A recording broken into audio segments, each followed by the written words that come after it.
Hello, my name is Brittany Allen, and my group members are Brianna Edwards, Kimolisha, Lindo, Nicholae, Stewart, and Ryander, Hyatt. And we're Group A, and this is our intro to logic presentation. I'm Nicholae Stewart, and I'll be doing question 1, which says, while there is much wickedness in the world, there is also much good. For if there is evil, then there must be good, since good and evil are relative, like big and small, and no one will deny that evil exists. I'll be answering questions A to F based on the passage above. Question A says, identify and give the name of 2 excess verbages used in the passage. 2 examples of extra unnecessary words are, for in statement 3, it doesn't add anything to the argument's meaning, and no one will deny that in statement 5. It's a filler phrase that doesn't add the point being made and could just be simplified. Question B. Write a well-crafted version of the argument by eliminating all excess verbages and restructuring the argument if necessary.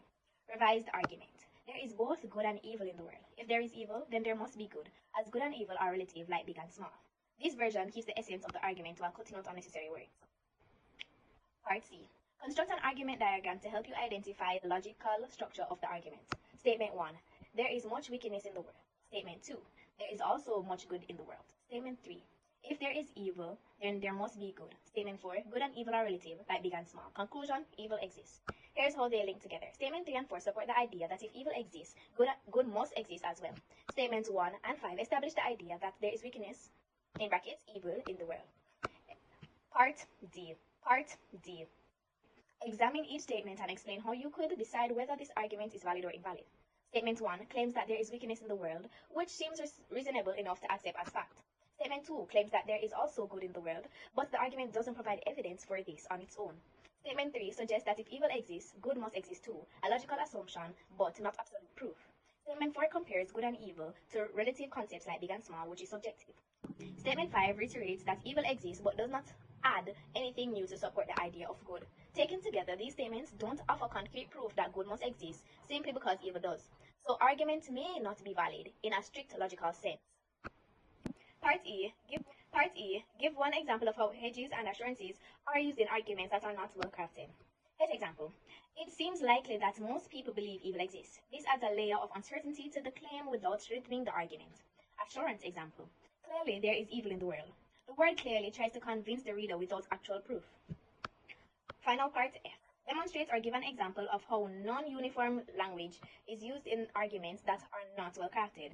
Example. Some people believe wickedness exists, but we know kindness is real.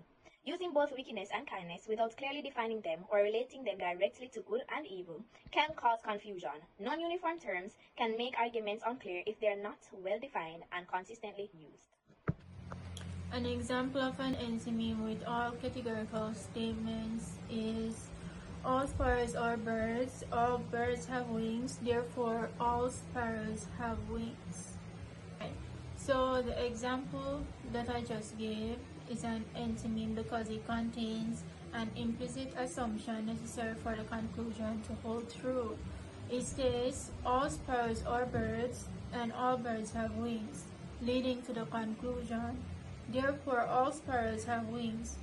However, it leaves out the vital premise that being a bird implies having wings. This reliance on an unstated assumption means that the audience must infer the missing logic, making the argument effective yet somewhat incomplete without shared and understanding. A diagram will be shown to show that the test and report for the example given is actually valid. Question says, where an argument form is not one of the 5 famous forms, how do you determine the validity of this form? Alright, to check if an argument is valid, first we write the main points in simple symbols. Then make a truth table to see if there's a case where the main points are true but the conclusion is false. You can also use a Venn diagram or basic proof methods to help understand if the argument makes sense.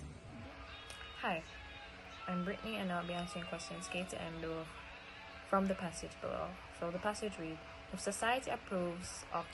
my society approves of genetic engineering, then genetic engineering is right. But my society does not approve of genetic engineering, Hence, genetic engineering is not right. So the first question reads, use letters to write the argument form of the passage above. So my answer is if P then Q, not P, therefore not Q. In this case, P is my society approves of genetic engineering, and Q, genetic engineering, is right. So the argument form will be if my society approves of genetic engineering, then genetic engineering is right. My society does not approve of genetic engineering, therefore genetic engineering is not right. So question 2 asks, what is the argument form called? So the argument form is called denying the antecedent, not modus tollens, which is an invalid logic. So this is a logical fallacy that occurs when someone incorrectly assumes that if the first part of a conditional statement, the antecedent, is false, then the second part, the consequent, must also be false. This is an invalid form of reasoning because the truth of the matter is the consequent doesn't solely rely on the antecedent. And the last question I got was, construct a counterexample for the argument above. So what I have is, if it's raining, the ground is wet. It's not raining, therefore the ground is not wet. Thank you.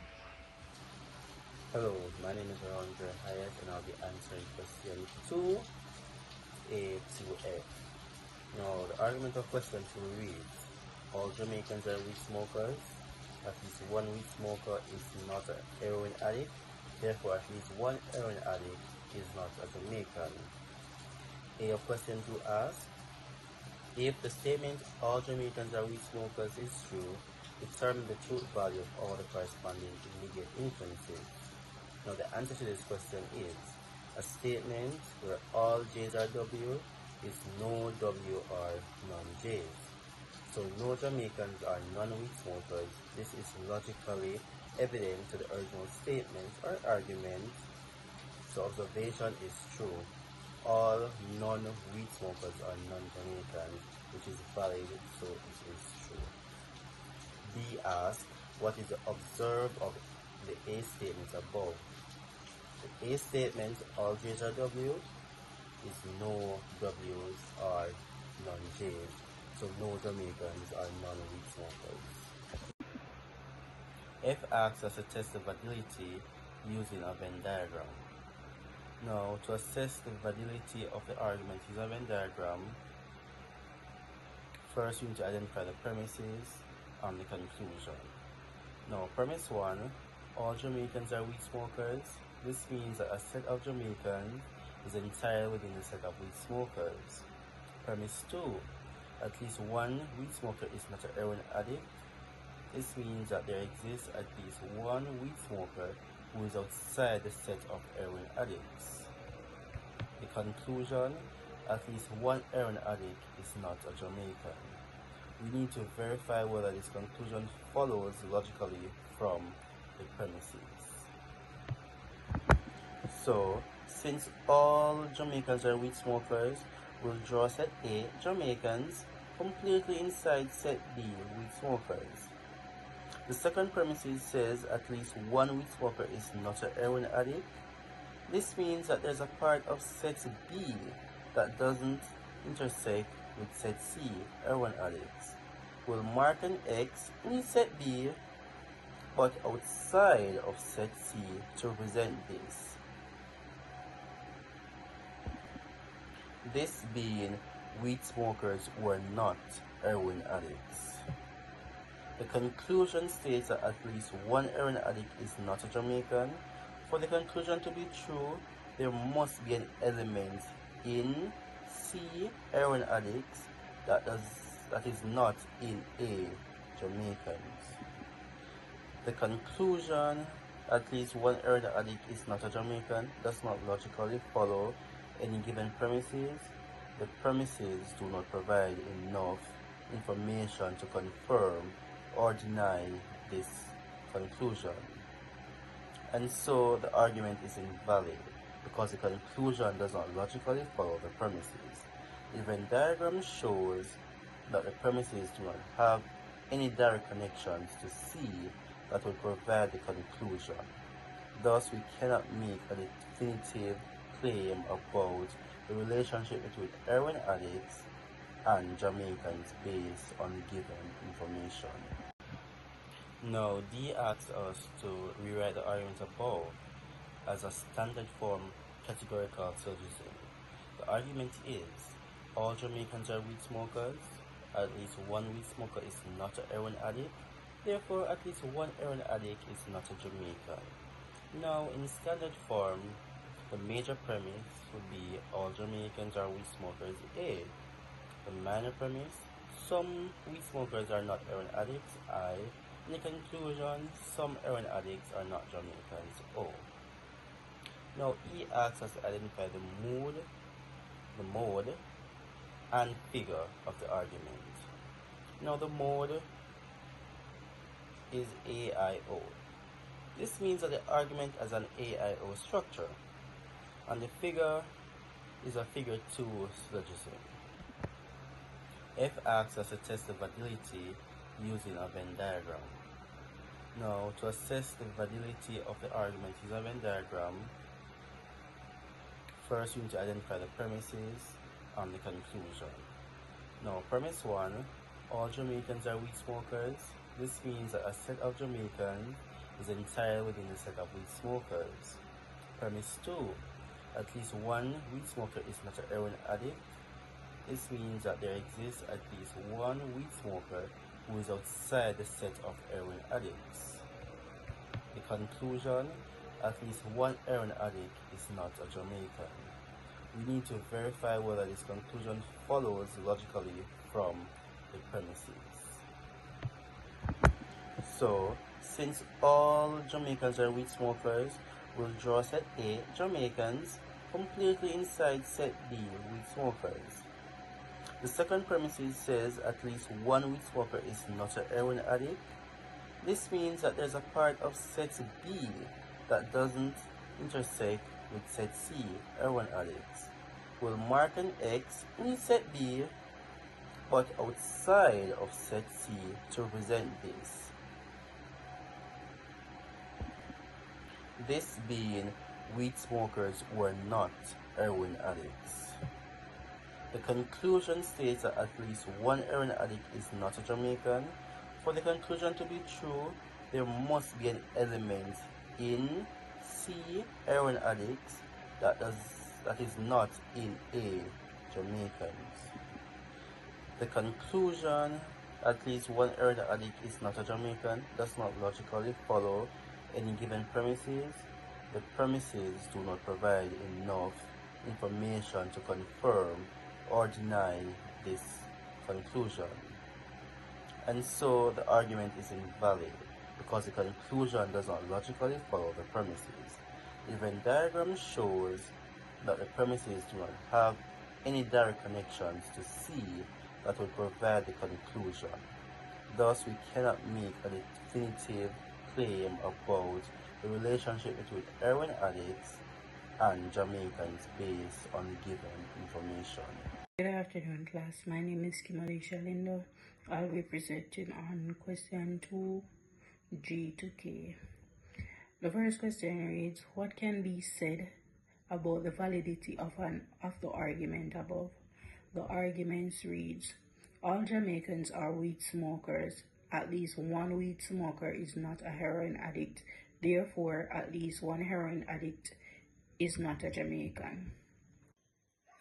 So the argument above is not a valid argument, and the statement gives all Jamaicans are weed smokers. At least one weed smoker is not a heroin addict. In conclusion to that, at least one heroin addict is not Jamaican. The conclusion does not logically follow the form, the premises, because premise 1 tells us that all Jamaicans are weed smokers, but it does not give us any information about heroin addiction in relation to Jamaicans. Premise 2 states that there is at least one person who smokes weed and is not a heroin addict. The person could be Jamaican or not, but it still does not provide information about heroin addiction among Jamaicans. The conclusion tries to make a statement about heroin addicts not being Jamaican, but nothing in the premise supports or connects heroin addiction with Jamaican identity. The counterexample assumes that all Jamaicans are weed smokers, true because of the premise, and all weed smokers are heroin addicts, except for one person who is not Jamaican. This would still satisfy both premises but validate the conclusion. Therefore, the statement is an invalid statement because the conclusion does not necessarily follow from the premises. What changes would have to be made to the argument above to convert it into an enthymeme? To convert the argument above to the enthymeme, the premises must be implied rather than stated outright. So they also asked us to convert it into an enthymeme. So in the event, some weed smokers are not heroin addicts, therefore some heroin addicts are not Jamaicans. So the major premise is being implied. The other question asks that we should briefly explain how you know that the converted edition of the argument is truly an enthymeme. So this the converted argument is an enthymeme because it omits the major premise, which is all Jamaicans are weed smokers, and this relies on the audience to infer it based on the context. He asked us to use our own substitution instance to demonstrate how contraries work. So for contraries, we should consider A, all dogs are mammals, E, no dogs are mammals. In this particular case, none is necessarily correct at the same time, yet they might both be false, which a few dogs aren't mammals. So the last and final question asks that we should use substitution instant to show how subcontraries work. So subcontraries works in various ways. So in this one, we have I, some birds are pigeons, O, some birds are not pigeons. Although certain birds are different from pigeons, they may be correct at the given time. However, they both cannot be false at all once.